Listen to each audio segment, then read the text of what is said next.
আরে কি লো, হ্যাঁ কথা কইতেছো না কেন? কি করতেছো তুমি? হ্যাঁ আমি চইলা যাইতাছি। কি চলে যাইতেছো? মানে কি কইতেছো? আমার সাইডে তুমি কই যাইবা? তোমার লগে থাইকা কুষ্ঠ রোগ হয়ে মরণের স্বাদ আমার নাই। আর শোনো, তোমার সাথে থাইকা আমার এই সুন্দর শরীরটা নষ্ট হয়ে গেলে এইটা বেচেও তো খাইতে পারব না। মায়া, আমার কথাটা শোনো, আমি তোমার অনেক ভালোবাসি।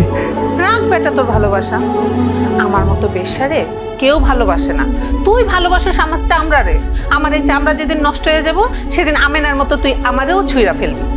মায়া, মায়া, দেও তুমি আমার সাইডে যাও না। আমার এই অবস্থায় তোমার যাওয়াটা কি ঠিক হইতেছে? কও।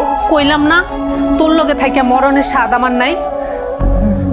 আমি না পা, এই বেটার অসুখ হয়েছে কেন জানেন? এই বেটার পাপের কারণে বেটার অসুখ হয়েছে। আমার এই বেশ্যা জীবনে আমি বহু পুরুষ মানুষ দেখছি রে, কিন্তু এই বেটার মতো বাজে স্বভাবে পুরুষ মানুষ দেখিনি। আপনার মতো এমন ভালো একটা বউ পাইয়াও ও আমার ঘরে আনছে।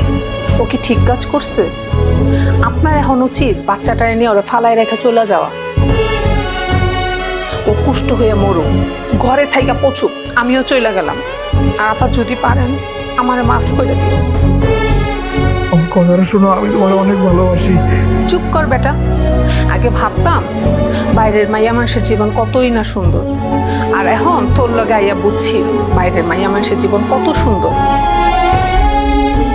এই সুজন মিয়ার মতো পুরুষ মানুষ যতদিন এই সমাজে আছে ততদিন আমার মতো মাইয়াই হোক আর আপনার মতো মাইয়াই হোক, কারো জীবনই সুন্দর হইব না। এসব তুমি কি কইতেছো? ময়না, ময়না, তুমি যাও না।